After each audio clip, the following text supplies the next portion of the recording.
اولاد کو تو سارے ہی منع کر سکتے ہیں، میں بھی کر سکتا ہوں اپنی اولاد کو کہ مت آنا، تو اولاد کا کیا کام ہے کہ نکل جائے سائڈ بائی بھی، ابا نے منع کر دیا تھا نکل جاؤ، اگر اتنی اولاد اچھی ہوتی تو وہ اپنے ساتھ رکھتی۔ اولاد کہاں سے آئے گی جب جس اولاد نے جو ہے اس کو یہاں پہنچا دیا، لاہور پہنچا دیا کراچی سے، تو وہ اولاد کیا کرنے آئے گی پیچھے؟ دیکھو آخری وقت میں اگر اولاد اس کے ساتھ نہیں ہے تو پھر کیا فائدہ ایسے باپ ہونے کا، کے چکر میں آئی جائے گی جس کے ہاتھ جو لگے۔ السلام علیکم ناظرین، آپ کا میزبان عابد رحمت آپ کی خدمت میں حاضر ہے اور آپ دیکھ رہے ہیں سوشل سٹوریز۔ ناظرین اس وقت آپ دیکھ سکتے ہیں میری بیک سائڈ پہ ماجد جہانگیر صاحب کا گھر ہے اور میرے ساتھ ان کے محلے دار بھی موجود ہیں۔ یہ ان سے گفتگو کرتے ہیں اور جانتے ہیں اس حوالے سے کہ وہ کیسی شخصیت تھی اور ان کے گھر میں کیا ان کی اولاد آتی تھی، اور پھر یہ بھی جانیں گے کہ وہ شخصیت اتنی رہنے کے باوجود اتنی شاندار تھی لیکن کیسے قسم پرسی کی حالت میں دنیا سے گئی ہیں۔ آئیے ان سے بات کرتے ہیں۔ السلام علیکم وعلیکم السلام جی، میں ماجد جہانگیر صاحب کو اس وقت سے جانتا ہوں جب وہ 50-50 میں کردار ادا کیا کرتے تھے، اور وہ بہت ہی شاندار انسان تھے اور اللہ تعالیٰ انہیں جنت میں جگہ دے۔ لیکن یہ دیکھ کر ہمیں بڑا دکھ رہا ہمیشہ کہ جو ہے وہ کراچی سے یہاں تک کا سفر جو ہے وہ ان کا کیسا رہا، اور جب وہ یونائٹڈ اسٹیٹ گئے اپنے عروج پر ہی وہ جو ہے 50-50 چھوڑ کر یونائٹڈ اسٹیٹ چلے گئے تھے۔ اس کے بعد وہ کیا یعنی وہاں کیا ان کے ساتھ حالات ہوئے وہ ہم جانتے ہیں کہ باہر کی دنیا کے جو ہے اپنے کرائٹیریا ہوتا ہے سیٹلمنٹ کا، تو وہ شاید وہاں پہ رہے، اس کی وجہ سے یہاں کی جو زندگی تھی ان کی ڈسٹرب ہو گئی، اولاد سے علیحدہ ہو گئے، اور پھر ملک ریاض صاحب نے ان کو جو ہے یہاں پہ جو ایک فلیٹ دیا اور اس کے اندر ہی جو ہے وہ اپنی باقی زندگی یہاں گزارتے رہے۔ ابھی کچھ دن پہلے ہی ان کے ساتھ ایک ایکسیڈنٹ ہوا جس کے اندر ان کا جو ہے پاؤں کا جو ہے پیچھے والا کولا جو ہے ان کا شاید ڈیمیج ہو گیا تھا، تو وہ کچھ دن ہسپتال میں رہے، اور پھر ہسپتال سے آنے کے ایک دن بعد ہی جو ہے ان کی یہاں ڈیتھ ہو گئی۔ تو کتنے سالوں سے وہ یہاں پہ رہ رہے تھے؟ میرا خیال ہے کہ میں نے تو ان کو پچھلے 2 سال سے دیکھ رہا ہوں یہاں پہ، تو میں اس سے پہلے نہیں تھا یہاں،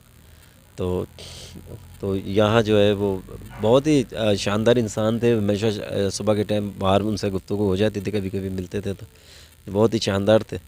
ان کی اولاد بھی یہاں پہ آتی تھی؟ ارے کہاں، کون آتا ہے یار، اولاد کہاں سے آئے گی جب جس اولاد نے جو ہے اس کو یہاں پہنچا دیا، لاہور پہنچا دیا کراچی سے، تو وہ اولاد کیا کرنے آئے گی پیچھے؟ اگر اتنی اولاد اچھی ہوتی تو وہ اپنے ساتھ رکھتی۔ آخری وقت کے اندر دیکھو آخری وقت میں اگر اولاد اس کے ساتھ نہیں ہے تو پھر کیا فائدہ ایسے باپ ہونے کا؟ ان کی اولاد کا کہنا انہوں نے خود ہی منع کر دیا کہ میرے پاس نہیں آنا۔ میں تو اولاد کو تو سارے ہی منع کر سکتے ہیں، میں بھی کر سکتا ہوں اپنی اولاد کو کہ مت آنا، تو اولاد کا کیا کام ہے کہ نکل جائے سائڈ بائی بھی، ابا نے منع کر دیا تھا نکل جاؤ۔ تو اب کیوں آ گئے ہیں؟ اب مال کے چکر میں آئی جائے گی جس کے ہاتھ جو لگے۔ تو ان کے ساتھ ایک عورت ہوتی تھی، ہم نے اس کا انٹرویو کیا تھا، وہ کہہ رہی تھی میں منہ بولی بیٹی ہوں، میں کئی سالوں سے سنبھال رہی ہوں منہ انہیں۔ بولی بیٹی سے جو ہے نا کچھ نہیں ہوتا، صرف منہ بولی بیٹی سے کچھ نہیں ہوتا۔ اب میں منہ بولا بیٹا بن جاؤں ملک ریاض کا تو کیا مقصد ہے؟ سارا مال ملک ریاض کا میرا ہو جائے گا؟ ایسے تو نہیں ہوتا نا، قانون جو ہے اپنا راستہ خود لیتا ہے، کسی کے کہنے سے نہیں ہوتا۔ ہاں اخلاقی طور پہ اگر وہ اس کے اولاد جو ہے تو کچھ دینا چاہے اس کو دے دے اخلاقی طور پہ، باقی تو کچھ نہیں ہو سکتا۔ ایسا نہیں ہے کہ جی وہ گھر کی مالک بن جائے یا اس کی جو باقی جو کچھ ہی پراپرٹی ہے تھوڑی بہت جو بھی کچھ ہے اس کا وہ اس کو دے دیا جائے میٹ کو، نہیں ایسا نہیں ہو سکتا۔ محلے والوں سے ملتے جلتے تھے وہ؟ ہاں کیوں نہیں، روزانہ صبح یہاں بیٹھتے تھے۔ باہر بیٹھے ہوتے تھے؟ ہاں سردیوں میں بھی؟ نہیں سردیوں میں تو نہیں، لیکن موسم جب تھوڑا نارمل تھا تب باہر نکل کے بیٹھتے تھے، چلتے پھرتے تھے۔ اچانک ہی جو ہے وہ بس اندر جو ہے ان کا جو انسیڈنٹ ہوا ہے، وہ گرے ہیں، چوٹ لگی ہے، اس کے بعد وہ سنبھل نہیں سکے۔ کھانا پینا ان کا ٹھیک تھا؟ وہ کیوں مانگتے کہ امداد کی جو ہے نا اپیل کرتے تھے؟ یار ملک ریاض صاحب نے، میرا خیال ہے کہ ملک ریاض صاحب کی طرف سے جب اتنی بڑی اپرچونٹی، 3 ٹائم کا کھانا آ رہا ہے اور گھر ملا ہوا ہے، سب کچھ ہے، سیٹلمنٹ ہے، سب کچھ ہے، تو ہو سکتا ہے کہ وہ چیریٹی کے طور کے اوپر جو ہے لوگوں سے مانگتے ہوں گے یار چلو اب میری مدد کر دو تھوڑا بہت جو ہے۔ تو ایسا تو نہیں ہے کہ لوگ جو ہیں، وہ ایک اچھا فنکار تھا اور اس کی مدد کرتے ہوئے خوشی محسوس کرتے تھے لوگ بھی، ایسا نہیں ہے کہ کوئی اس کو بھیک دے رہا تھا، بھیک نہیں کوئی بھی نہیں دیتا، اس کے فن کی قدر تھی، لوگ اس کو یاد کرتے تھے کہ یار نہیں ایک اچھا انسان ہے تو اس کو ہیلپ کرنی چاہیے، تو اسی وجہ سے لوگ ہیلپ کرتے تھے۔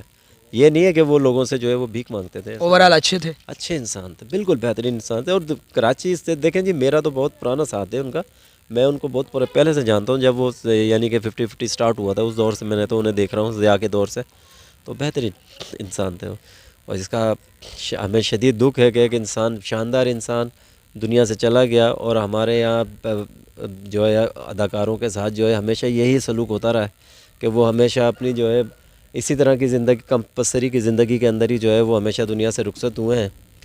تو حکومت پاکستان سے تو یہی گزارش ہوگی کہ بھائی ان کا بھی کچھ دیکھ لیا کرو، ان کو بھی کچھ دے دیا کرو، یہ تمہارے ملک کی پہچان ہے، تمہارے ملک کو جو ہے یہ پوری دنیا کے اندر انٹروڈیوس کرواتے ہیں کہ تم لوگوں کے چہروں پہ ہنسی پہ خیر تھے.